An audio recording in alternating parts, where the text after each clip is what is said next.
every criminal illegal alien receives due process through the immigration hearing process. Again, exactly the way the law is written as we go out and continue to enforce the law. And our officers wouldn't wear masks if they weren't being doxxed and their families were at risk. We've seen protesters show up at agents' houses. We've seen agents get hurt horrifically in different situations. This is all because of the dangerous rhetoric that we're seeing from the Democrat Party right now.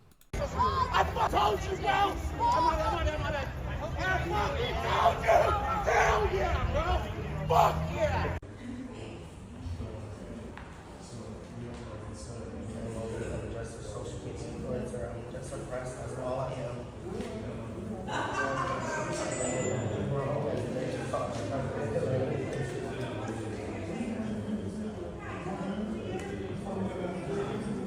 Yeah, we gonna see some more illegals get deported. You know, we gonna see a whole lot more, baby, and I am absolutely loving it. I don't care how much Democrat politicians try to scream, it's gonna happen because they ain't have nothing to say when Obama was doing it. It was cool when they did it, but it's a problem when we do it. Let me offer just a counter argument, and that is this: we looked the other way for years on federal immigration laws. We didn't really do that much about it. And what you're all suggesting is a policy choice, which is to maybe enforce some but not all. I think I would suggest that when you start to open that door, well, maybe if you come here, it might work out for you. That's when the border is no longer secure again, because that's when people start showing up again. I mean, just tonight, we found out that the head of the Des Moines, Iowa Public Schools has an existing deportation order, is somehow running the school system in Des Moines as an illegal immigrant. We have a problem in this country, and it's not just my opinion. It was the opinion of the American people last November, and I think if you start to, well, you're okay, you're not, showing any leniency in a moment of crisis will be an encouragement to get right back to the crisis. That's our view. I get that. Yeah, we ain't showing any leniency. Not an ounce. Not an ounce. We coming out in force, okay? Absolute force. And I want to show you guys this clip. Where is it? Ah, here it is. Here it is. Here it is. FBI raiding the Portland home of an illegal alien who was shining a laser at military helicopters. I want you guys to check out this little clip right here. Turns out there was 3 of them actually staying in this house. Yeah, boy. So this is the second trip around I've seen.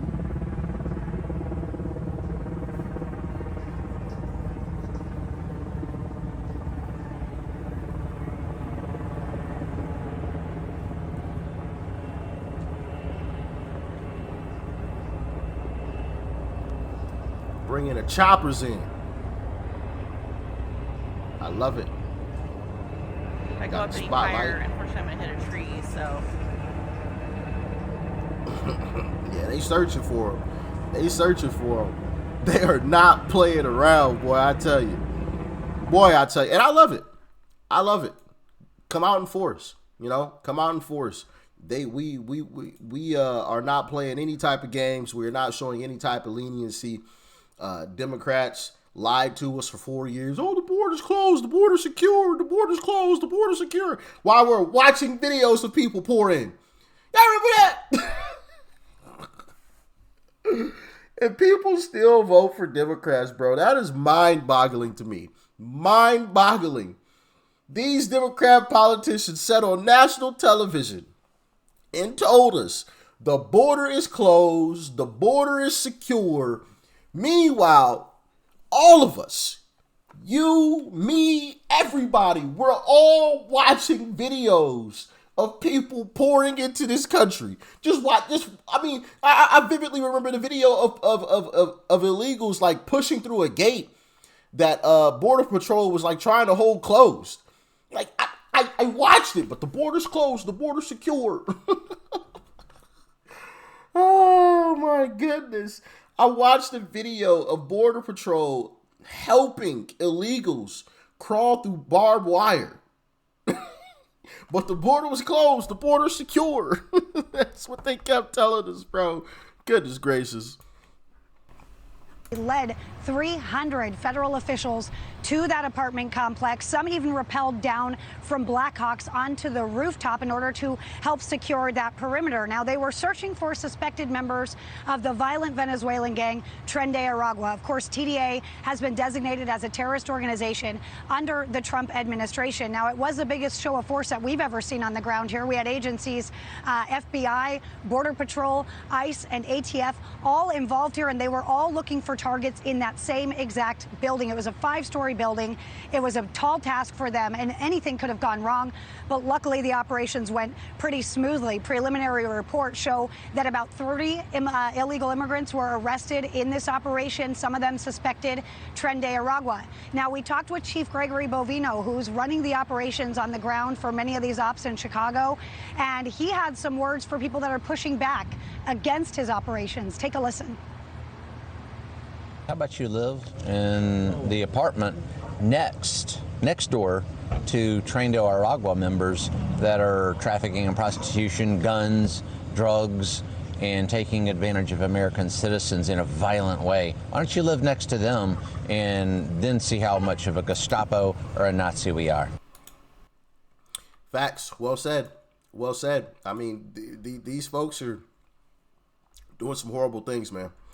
Doing some horrible things. Some of them. Obviously, not all illegals are here, you know, doing horrific or committing horrific crimes. But even one is too many. You know, even one is way too many. Like, check out this story right here. 41 people have been arrested and taken into ICE custody after a sex trafficking raid at a strip club in Dallas. Homeland Security executed a search warrant for suspected human trafficking and for unlawful employment at the Chicas Bonitas Cabaret on Harry Hines on Friday. ICE says all 41 people arrested are in the country illegally. 29 of them are suspected of illegally working at the club, and they say at least 5 are convicted criminals. Interesting. Do you want any of those folks to be your neighbor?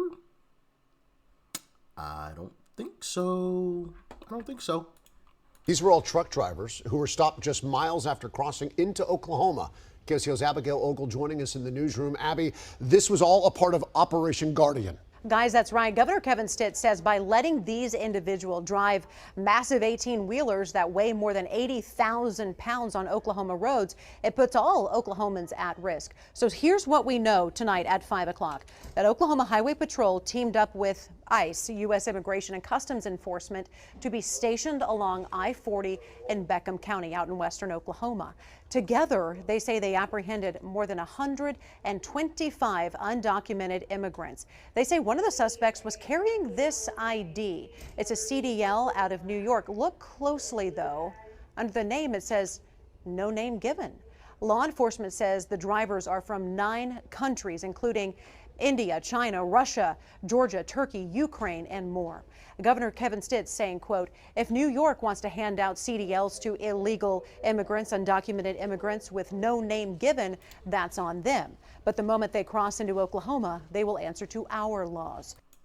Bro. Really? A man had a CDL, and in place of his name, it just said no name given. What are we doing? And also, I thought that ICE was only deporting people from Mexico. You know, the narrative that the left likes to push. India, Uzbekistan, China, Russia, Turkey, Ukraine. I'm just saying, anybody that is here illegally shall and will be deported, and I fully support it. Okay, I fully support it. Anyway. Now to our first alert in Franklin, we're getting our first look at the mugshot of a man police are investigating for sex crimes involving a child. This is Roberto de la Cruz Mendez. He's charged with indecent liberties with a child and statutory rape of a child by an adult. Police said the investigation led to Mendez's arrest, and further investigation resulted in another charge from an incident with the same child back in 2023. Police say Mendez is being held in the Macon County Detention Center with no bond and is placed on a U.S. Immigration and Customs Enforcement detainer. Jeez. Man. And that's who Democrats would love to stay in this country. What a shame. What a shame. Also, people like this. Check out this story. He has a knife, and in most of the situations, he is holding that knife to these individuals' throats. Well, he then forcibly rapes them. Prosecutor Julia Barker says Carlos Nava likely sexually assaulted at least 17 victims, 6 known to police, 11 unknown, at least 2 of them underage, at least 15 years old, over the course of 19 years, while Immigration and Customs Enforcement, also known as ICE, says Nava re-entered the U.S. illegally multiple times and had run-ins with law enforcement. Then in 2022, Las Vegas Metro Police say they found Nava's trophies, 17 pairs of women's underwear. That were folded, kept in a backpack, which also had latex gloves in it, and tied up with a rubber band. Nava was still released from custody again, then rearrested later for additional charges as more women were discovered. Did you commit these assaults? Did you rape these women? Barker says his DNA tied him to the crimes, but he has fought his case despite science. It's really hard for someone to maintain, I didn't do this, when his sperm is in places that indicate he probably did. His alleged victims, she says, mainly sex workers. But even after an agreement for a price, Barker describes a flipped switch, violence, power, and control. Nava agreed to a plea deal in July. This is supposed to be his sentencing Thursday. Barker asks for 18 years to life. Then, through an interpreter, Nava changes his mind. Clark County District Court Judge Christy Craig points to the charges prosecutors had dropped, the time Nava could face if convicted at trial, and asks him if he thinks this is a good idea. Do you want to withdraw your guilty plea? It's a yes or no question. 18 years to life? Nah. 18 years ain't long enough.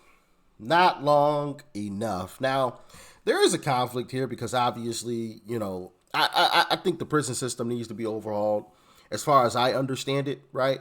I don't think any taxpayer funds should be going towards a prison. I think when you go to prison, the way that I see it, right? It's just my humble opinion. Y'all can let me know how you feel in the comments. But if you are in prison and you are in prison, well, no, just in prison, right? If you're in prison, I think you should work to eat. The same way you got to work to eat here on the outside, you got to work to eat on the inside. You got to have a job within that prison in some way, shape, or fashion. And if you can't handle yourself enough to have a job, then I guess you just starve. I know that sounds cruel, you know, blah, blah, blah, because I know some of y'all is going to say, well, Rich, you can't trust certain people. Okay, fine. If you can't get yourself together enough after you've been arrested, been charged, found guilty, and put in prison to sit in a concrete box, and you still can't buy a toilet and a ruler and get your shit straight, all right, well, then you can starve. You can starve. Everybody else here is working. You got old boy, you know, he the chef. Okay, he's chefing it up for y'all.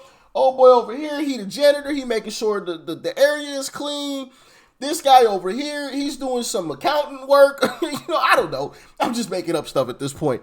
And you can't buy a toilet and a ruler and get your shit straight? Sit in this concrete box until you starve. Okay? Just sit there. Y'all let me know how y'all feeling about that. Maybe that's too cruel. But, you know, one of the things that I think would happen with a system like that is you'd have a lot less recidivism. You'd have a lot less folks who would want to go back to jail or back to prison.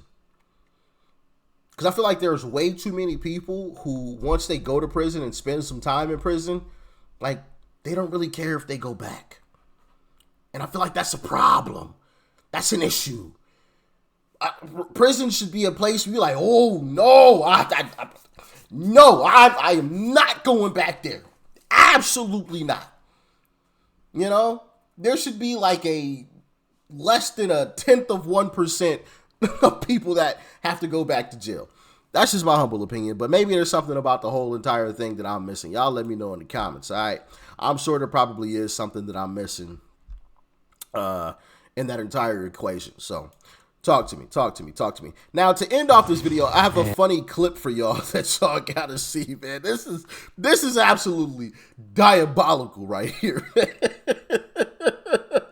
When I first saw this clip, bro, I had the biggest laugh in the world, man. It is still funny. All right, check it out.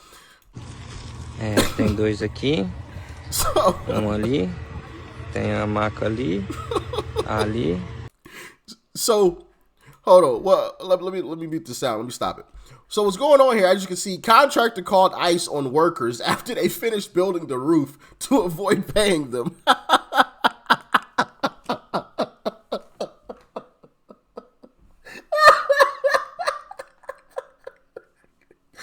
Bro, that is diabolical, man. That is so dirty.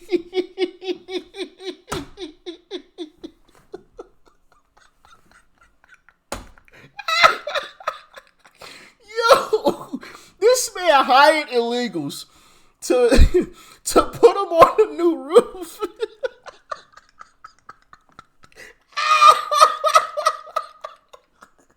I'm sorry, y'all. I'm so sorry. Oh my goodness. He hired some illegals, bro, to put them on a new roof and then called ICE as they were finishing. So once they were done, ICE picked them up and deported them, so he didn't have to pay him a penny. That is dirty. Yo, that's dirty. That's some low down dirty work right there, man. That's O bombeiro já tá preparando para subir a lá 3.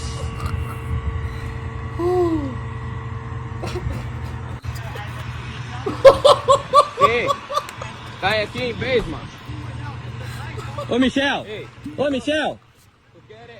Vai lá na minha cooler lá, ó. Meu passaporte tá lá. O meu. Também tá. Oh, man. Goodness gracious. Hey, anyway.